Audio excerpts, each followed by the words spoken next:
Hi, I've just got back from a chess game, Manchester against Lancashire.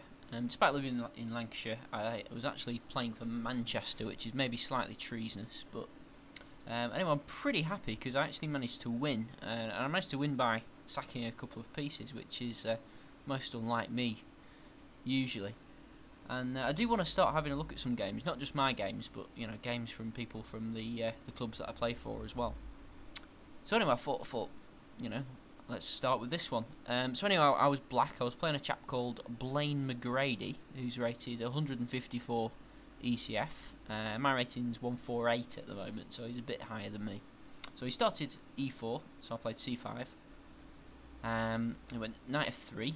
Then I played G6, which I sometimes play. It's like a hyper-accelerated dragon. And he played D4, and I took on D4. And he took with the queen, which is one of the things we play this hyper accelerated dragon. They do have the option of taking with the queen, because it hits the rook.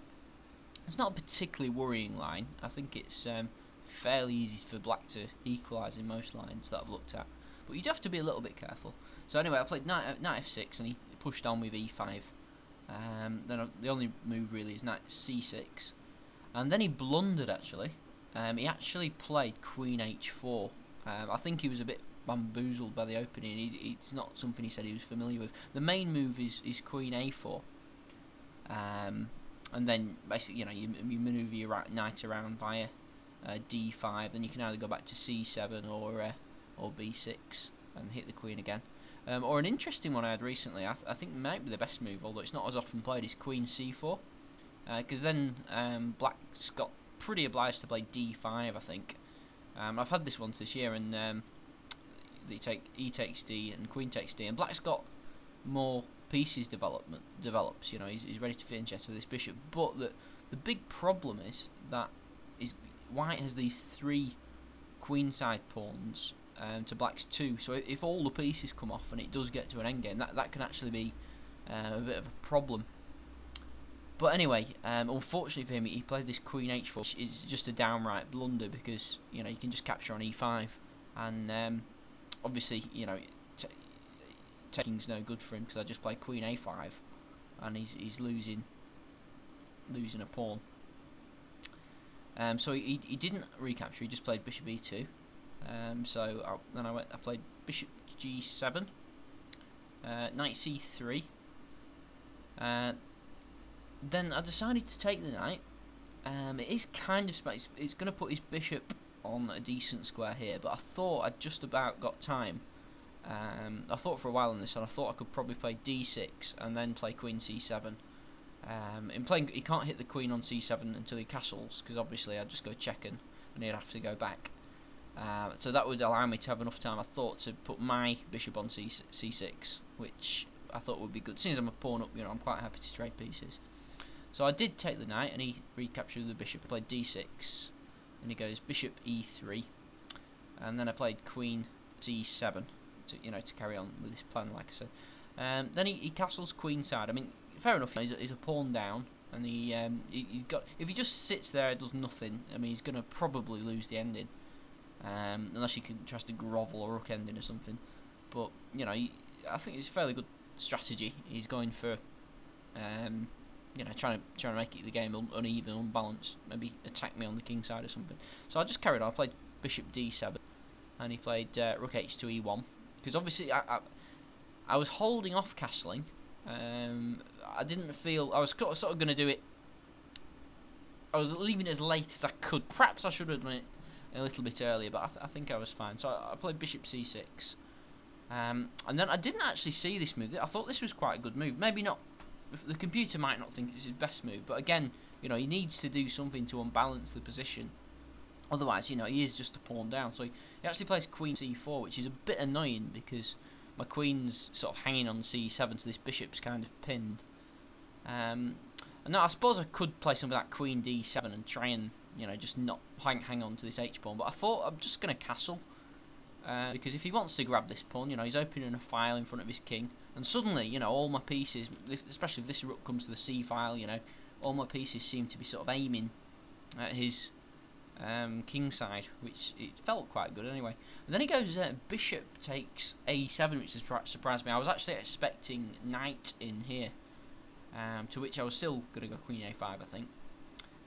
So I thought about it for a while. The computer, I did actually put it on for it to have a quick look at some of these lines, and the computer thinks that this line is actually fine for me. It thinks I'm sort of winning, and I did look at it, but I think I wasn't very comfortable with it, because basically at the end he always has this rook takes e7, and the computer thinks this is great for black, and it probably is, but I just didn't really fancy it, so I didn't. I just, what I actually played in there was queen a5, and then he actually went bishop takes c6, and I thought for ages on this, and there's a few ways. My first thought, believe it or not, which would have been a terrible move, was rook fc8, but obviously that's terrible because he just goes rook e7, and I did see that, thank goodness, so I didn't play that. And then obviously I did consider the other capture, which was capturing the other bishop on a7, but then I think he just goes back to f3, and I didn't really see that there was that much of an advantage, so I did go b takes c6, and I thought I didn't think he had much better than bishop e3, so I was expecting bishop e3, and my first thought here, which I think is actually probably winning as well, was to play knight d5, because then, you know, so I was looking at something like knight d5, c takes d5, queen takes a2, queen takes a2, rook takes a2, and this is actually as far as I saw at the board. I saw this position and I thought, well, you know, it's probably a draw. He's got a passed b pawn, so maybe he'll be slightly better or something. I didn't see the advantage, but actually this is winning, because you know, if you put, I don't know, what's he going to do? Play something like c3, rook b8, rook e2, bishop takes c3 is one line. You know, apparently he can't hold that line. I did just stick it on the computer to double check it, and apparently that's winning as well. But I actually played this move rook fb8, which I thought would be better, sort of targeting this pawn. And I'd sort of worked out that if he took here, I thought I could sack here, which he did. So at this point we've both got about 10 minutes left. We're on move 17, we've got to reach move 40, and we've got about 10 minutes left, so I kind of worked this out beforehand, I thought, so I fairly quickly played rook takes b2. Again, this rook takes b2 probably is, I mean, it should still be winning, I think, but queen b4 is probably a better move, or safer. I don't know, if they both win it's fair enough, I suppose, but it's another way of doing it. The computer thought this was the better variation anyway, but I didn't really see this. I'd already looked at the other move and I thought it was winning, so I played it. And he recaptured on b2. Maybe rook, bishop d4 might have been better to hold, but it's looking fairly horrible for him now that pawn's gone. I played queen a3 check. He goes back to b1. Then I played knight b4. I've kind of played these last few moves on one top of each other really quickly, and I managed to get him down to 4 minutes, because I thought, yeah, I'm kind of all in if you want to use like a poker term. You know, it either works or it doesn't, and I thought it did. I thought I'd worked it out to a win. And then he actually plays queen takes c3.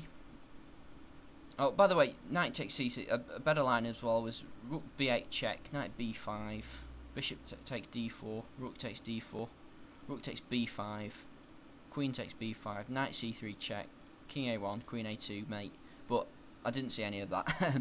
I actually, after the rook b8 lines, I was just looking at knight b5 and I thought, well, the other line looks better than this. So I played queen, knight takes c3. Then he goes queen takes c3, and now I hadn't actually seen this finish until I came to it, and it doesn't actually work. It shouldn't work, I don't think, because I played rook b8 check, thinking, okay, the king's got to go in the corner. Then I take here, and mate on c3. Not even, I'm thinking, you know, if he puts the queen in the way, well, obviously he's winning a queen. Well, actually, this is probably better for him. So I was probably a little bit. Let's see what Fritz says. I haven't actually asked it. I mean, it looks better for him when I looked at it before. So I mean, I've got to take on b3, and c takes b3.